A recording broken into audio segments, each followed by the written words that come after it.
Now, as you remember in the diagram, after the embedding layer, input embedding layer, we have got a positional encoding layer that gets added up to the input embedding layer. If you don't, you can remember in the encoder part where we have from embedding, we add a positional encoding.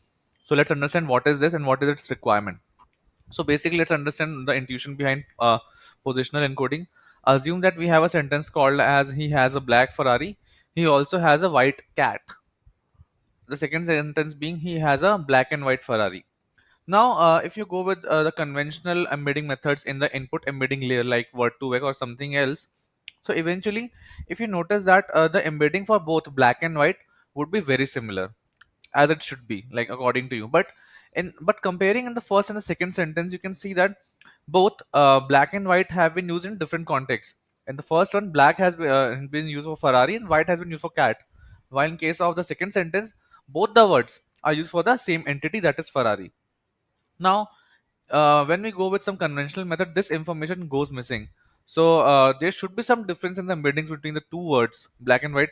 So it can be depicted that okay, they are not for the same thing and they have been used in different contexts. Similarly, if they are very close to each other, it may be the case that they are used for the same entity. Now, positional encoding helps us in achieving this only.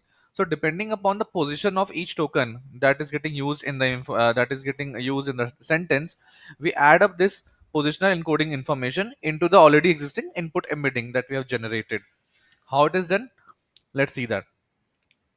Positional encoding, position 2i equals to sine POS upon 10,000 2i upon dimension of the model, and POS TI plus 1 equals to cos pause upon 1,000 dimension of the model. Let's understand what is this man-month formula.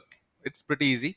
So for a token in the sentence, for example, I am a boy, in that we are trying to calculate the position embedding for boy, that is at the index 3. Because so in that case, position becomes 3. Now, what is I and what is I plus 1? So I is the index of the ith unit in the embedding that we've generated. So if you remember, we have generated for each token an embedding of size 512. So I represent the index of those units in the embedding 0, 1, 2, 3, 4 till 512. So for every even index in the positional encoding, we would be using this formula, and for every odd index in the positional encoding, we would be using this formula. So it's a difference of sine and cos, and eventually this will help us to generate a positional encoding for a particular token. So let's see with an example. If you see in the example position encoding for boy, in I am a boy, so the position equals to 3. So the positional vector for the boy would look something like this. So how are positional encoding getting generated? We get the input, we got the embedding vector using some method, we add the positional vector that we have calculated above and added these two vectors, giving us the positional encoding for a given token.